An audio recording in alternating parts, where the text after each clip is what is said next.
E a proposta do presidente do Supremo Tribunal Federal, Edson Fachin, de criar um código de conduta para ministros da Corte, enfrenta resistências internas, mas ganhou um apoio importante, a OAB de São Paulo.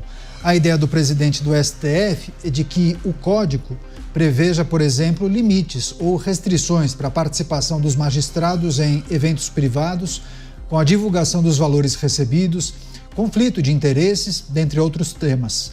A irritação de parte desses ministros se dá especialmente porque o Senado tem analisado uma atualização da lei do impedimento, que definirá novas regras para a abertura de processos, além do momento dessas normas serem debatidas publicamente, justamente em meio a vários escândalos envolvendo as autoridades, segundo informou o jornal Folha de São Paulo.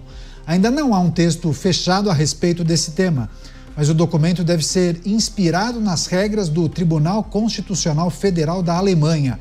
Em uma entrevista concedida à revista Isto É, o presidente da OAB paulista, o Leonardo Sica, defendeu esse código de ética e ampliou pedindo que magistrados sejam impedidos de julgar empresas, instituições e pessoas para as quais têm um advogado em governos dos quais participaram, além da restrição de decisões monocráticas e pedidos de vista nas cortes superiores. Enfim, aspectos importantes, para nós debatermos, analisarmos. Vamos ao Rio de Janeiro. O Roberto Mota já está a postos para trazer suas impressões sobre esse debate que cresce em muitas casas, muitas cortes e também em algumas associações. No caso, a OAB São Paulo, Mota, apoia e propõe, inclusive, mudanças importantes no regramento que tange os ministros da Suprema Corte. Bem-vindo. Código de ética para juízes. Não deixa de ser uma proposta curiosa, Caniato. Boa noite para você, boa noite aos meus colegas de bancada, boa noite à nossa audiência. Existe uma história antiga, da época de Roma. O imperador Júlio César divorciou-se da sua esposa depois de um escândalo em que ela foi acusada de fazer alguma coisa muito errada. Quando perguntaram a César por que ele tinha se divorciado, se não havia prova definitiva de culpa da esposa, ele disse: porque a mulher de César deve estar acima de qualquer suspeita. Isso significa que para certas posições não basta ser correto. É preciso também não dar margem a dúvidas, ou seja, é preciso evitar situações que possam levantar suspeitas, mesmo que nada de errado tenha acontecido. Códigos de ética têm esse objetivo: evitar situações potencialmente embaraçosas. Para os atos que efetivamente são errados, o código a ser usado é outro. É o Código Penal.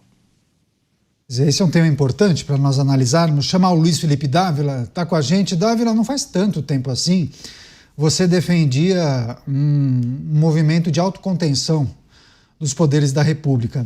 Dadas as características desse cenário em que a gente observa uma crise entre os poderes, as circunstâncias que envolvem muitos processos que vêm sendo julgados e também críticas destinadas a integrantes do nosso judiciário, você acha que a criação de um código de conduta pode ser uma sinalização importante, inclusive, para os outros poderes? Poderia ser o início de um processo de autocontenção?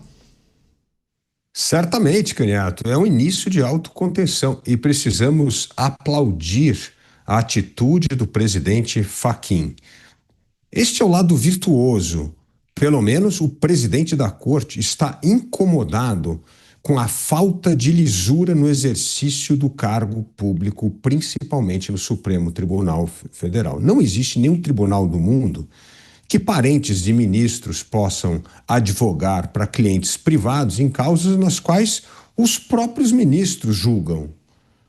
Não seria preciso um código de conduta quando as pessoas tivessem o poder de autocontenção própria e sabendo que certas coisas são escandalosas? Por exemplo, você viajar num avião particular de um empresário, no qual um dos companheiros de viagem é um advogado que advoga para um cliente no Supremo. E esse ministro está tomando conta deste caso. Então, precisa do Código de Conduta para, pelo menos, transformar em uma evidência nítida aquilo que pode e não pode fazer. Infelizmente, no Brasil, perdeu-se a compostura, o senso de honra no exercício dos cargos públicos. Então, é fundamental uma reação de autocontenção como esta proposta pelo presidente Fachin, já que o bom senso, a educação e o rigor moral não servem de autocontenção, é preciso de um código explícito para fazer com que as condutas sejam dignas de uma corte constitucional de uma república democrática. As análises dos nossos comentaristas para essa proposta da presidência do Supremo, a criação de um código de conduta. Chamar o delegado Palumbo também com a gente, vai analisar essa ideia ou proposta já formatada, mas tem uma ala dentro da Suprema Corte que entende que isso poderia, inclusive, fortalecer um grupo que entende que é preciso avançar com propostas de impedimento de ministros. Enfim, muitos debates em torno dessa proposta, delegado Palumbo. Pode ser um avanço? É preciso estabelecer limites? Bem-vindo. Boa noite, Caniato. Boa noite, amigos da Jovem Pan, colegas de bancada. Eu acho que é uma excelente atitude. Não sei se vai prosperar, porque parece que tem ministros que estão incomodados com isso. Na verdade, nem precisaria desse código de conduta, porque quem fez direito já aprende na universidade que o juiz, os juízes, eles têm que se manter distante das partes, tem que evitar dar entrevista, principalmente quando os processos ainda estão sob júdice, tem que se declarar suspeito, isso está no código, quando se envolve num processo, quando ele é parte do processo, ou quando tem algum familiar no processo. Não precisaria de ter um código de conduta se a lei fosse seguida à risca, se o Supremo se limitasse às suas atribuições constitucionais previstas na Carta Magna de 88. Mas, infelizmente, como o próprio ministro Fachin acho que está percebendo que estão extrapolando os limites, e aí ele propõe aí esse código de conduta e acaba, claro, não agradando todos os ministros. Eu acho que uma excelente ideia, tenho lá minhas dúvidas se vai prosperar, mas seria muito bom para a democracia, seria excelente para a democracia. Vamos aguardar as cenas dos próximos capítulos, acho que não vai prosperar, embora seja uma excelente ideia, Caniato. Deixa eu só retomar com o Mota uma questão. Mota, eu me lembro que há muito tempo houve debate em relação à maneira como determinado ministro, eu falo de ministros que inclusive nem estão mais na corte, mas determinado ministro, muitos entendiam que ele deveria se declarar impedido em determinada ação, porque acharam lá no passado uma relação de uma parente com aquela pessoa que tinha ingressado com uma ação, enfim, sempre acham uma conexão, e aí entendiam na época que aquele ministro deveria se declarar impedido. E aí sempre há essa discussão, poxa, deveria se declarar impedido, mas isso não contamina o processo, enfim. Você acha que a partir dessa proposta de Edson Fachin, a criação de um código de conduta, o estabelecimento de limites, regras claras, isso não diminui a chance de distorção no entendimento dos limites de atuação daquele agente? Não. Na verdade, Caniato, eu tenho sentimentos divididos em relação a essa proposta. Como eu não sou magistrado, eu conversei com pessoas que são operadores do direito. E esse meu sentimento foi ecoado no comentário de uma amiga magistrada, muito experiente. Ela disse o seguinte: a própria necessidade de um código já sinaliza questões muito graves, que não seriam resolvidas pelo código. E aí o caso não seria de código de conduta, mas sim uma coisa mais séria.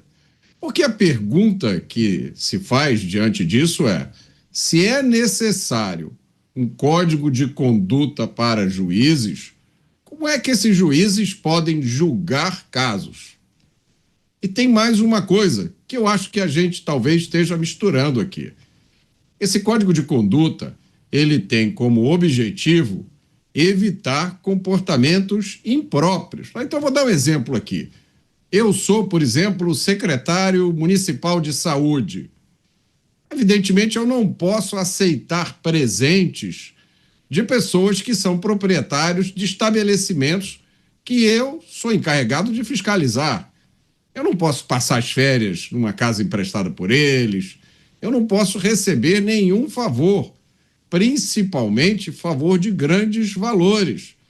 Parentes meus não podem ter negócios milionários com pessoas que dependem dos meus atos oficiais. Agora, percebam, isso se trata de ética, isso não tem absolutamente nada a ver com autocontenção. Não podemos fazer essa confusão. A autocontenção tem o objetivo de evitar o ativismo judicial, que acontece quando o judiciário invade a atribuição de outros poderes. Evitar o ativismo judicial não é o objetivo de um código de ética. Agora, tem uma outra discussão também, deixa eu só colocar o Dávila nessa conversa, para o Dávila discorrer sobre isso. Há um entendimento, pelo menos as informações que chegam de Brasília, Dávila, há um entendimento, pelo menos em parte da Corte Suprema, de que a proposta de um código de conduta, nessa altura do campeonato, daria munição, entre aspas, tá, para o inimigo, né, nas palavras desse integrante da Suprema Corte. Poxa, fazer uma proposta dessa agora estaria dando respaldo àqueles que tentam avançar com pedido de impedimento contra ministros no Senado Federal, ou aqueles que pretendem atualizar a lei do impeachment. É possível relacionar a proposta de Fachin nesse momento e o quanto isso enfraquece essa ala do Supremo, Dávila? Esse é um argumento descabido, Caniato. Afinal de contas, qual é a opção? Qual é o contrafactual disso? Viver nessa imoralidade absoluta que hoje vivem vários magistrados? Não. Isso é intolerável. Isso vai corroer definitivamente a credibilidade do judiciário, a reputação de ministros. Portanto, isso é inaceitável. Não, este código vai fazer aquilo que os ministros deveriam saber sem precisar de código nenhum. Quais são as regras privadas que você deve seguir na sua conduta pública. Eu me lembro de uma história, Caniato, muito interessante, de um ministro norte-americano indicado para a Suprema Corte, e ele reúne, logo após a indicação, os seus amigos para um último churrasco. E ele anuncia para os amigos: daqui para frente, eu nunca mais vou comer um churrasco com vocês. Daqui para frente, eu nunca mais vou tomar uma cerveja com vocês. Este é o preço por aceitar este tão nobre e alto cargo como membro da Suprema Corte. Você vê, isso foi um ato natural. Não tem um código de regra na Suprema Corte norte-americana dizendo isso. Mas aquela pessoa investida do cargo sabe exatamente como ela tem que se comportar diante de casos extraordinários que vão decidir os rumos do país, o cumprimento da lei e da Constituição. Mas isso não existe hoje na Suprema Corte brasileira. Portanto, é trágico que o presidente do Supremo precisa propor um código de ética quando isso devia ser natural àqueles que exercem o cargo. É um exemplo interessante esse que o Dávila deu. Deixa eu passar para o delegado Palumbo. Delegado, eu me lembro em determinado momento na gestão anterior, o então presidente Jair Bolsonaro queria indicar Adriano Pires para a presidência da Petrobras. E ele precisaria naturalmente sair do mercado de petróleo e gás. Ele ainda tem uma consultoria muito conhecida nessa área. E aí ele deveria, naturalmente, sair dessa consultoria, só que o filho dele continuaria.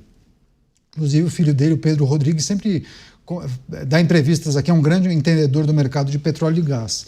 E aí, a compliance, naquela ocasião, entendia que continuaria tendo o conflito de interesse, né? O filho tocaria uma consultoria em um mercado em que o pai presidiria a companhia, a Petrobras. Enfim, são as reflexões que muitos fazem sobre o conflito de interesses. Mas há também a gente poderia estender esse tipo de análise para a justiça, né? Muitas vezes um integrante do judiciário tem uma esposa que atua em uma área, que tem uma relação, enfim.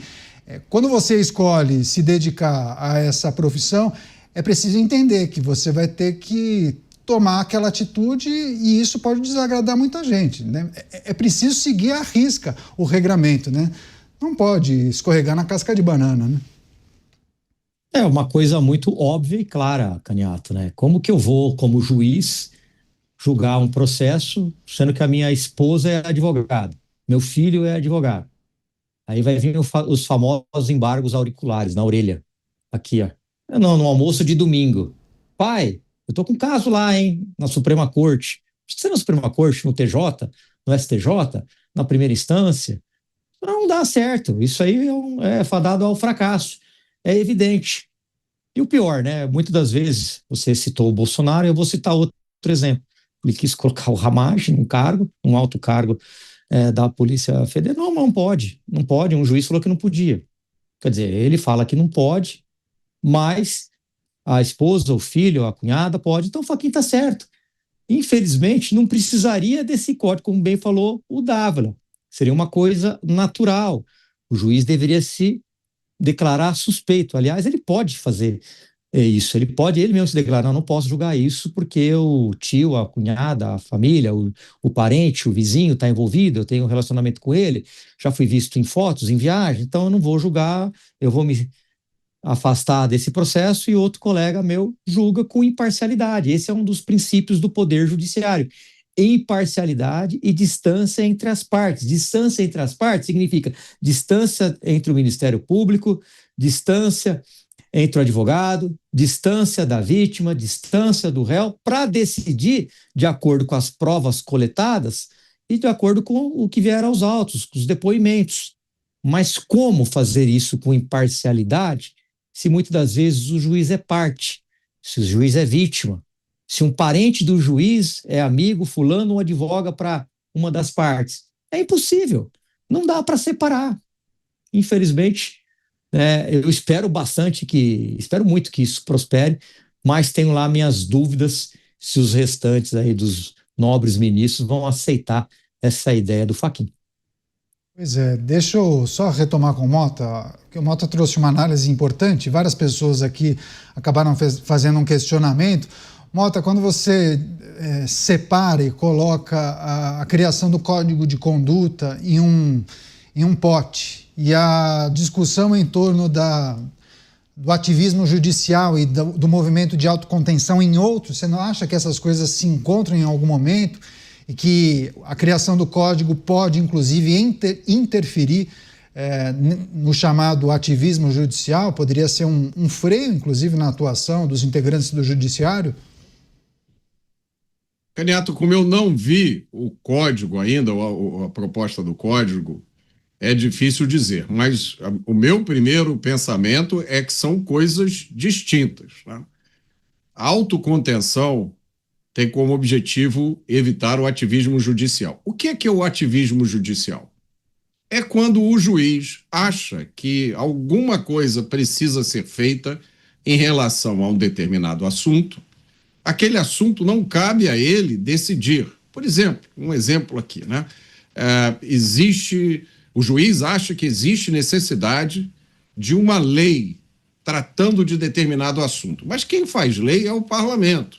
Em uma república democrática, se o parlamento quiser, ele faz a lei. Se ele não quiser, ele não faz a lei. E agindo assim, ele reflete as intenções dos eleitores. Muito bem, o juiz não concorda com o parlamento. O juiz acha que deveria existir uma lei tratando de tal assunto. Como não existe a lei, o juiz toma uma decisão que tem um efeito de lei. Ele cria regulamentação que não foi criado pelo parlamento. Isso é ativismo judicial. Veja, não existe nada antiético nisso. Antiético não é a palavra adequada para descrever essa ação. Isso, na verdade, é uma invasão da competência de outros poderes. Mas o juiz que faz isso, na maioria das vezes, está visando um benefício próprio, ele não está necessariamente ganhando nada com aquilo. Pelo contrário, muitas vezes as pessoas, os magistrados, são movidos pelo desejo de resolver, um desejo genuíno de resolver um problema da sociedade ou de resolver uma questão que não cabe a eles resolver. Então, eles extrapolam o seu poder. Isso é ativismo judicial. Isso faz um mal tremendo para a República e para o sistema democrático. É lógico, o magistrado não acha que ele está fazendo mal. Ele acha que ele está contribuindo para o bem-estar da sociedade. Isso é diferente de você tomar certas atitudes ou aceitar certos relacionamentos que afetam a sua isenção como juiz de tomar decisões. Eu acho que isso é uma coisa, existe uma distinção bem clara aqui. Quando você entra nesses relacionamentos ou aceita presentes ou entra em contratos comerciais através de parentes, não existe aqui nenhuma intenção de resolver problema da sociedade ou de ocupar um espaço que foi vazio. O que existe aí é um interesse pessoal, de ganho, evidente para todo mundo. Então, eu acho que isso é o que o Código de Ética tenta coibir. E eu digo mais uma vez, é assustador que seja necessário um Código de Ética para regular o comportamento justamente daqueles que são encarregados de julgar o comportamento de todos nós. Tá certo.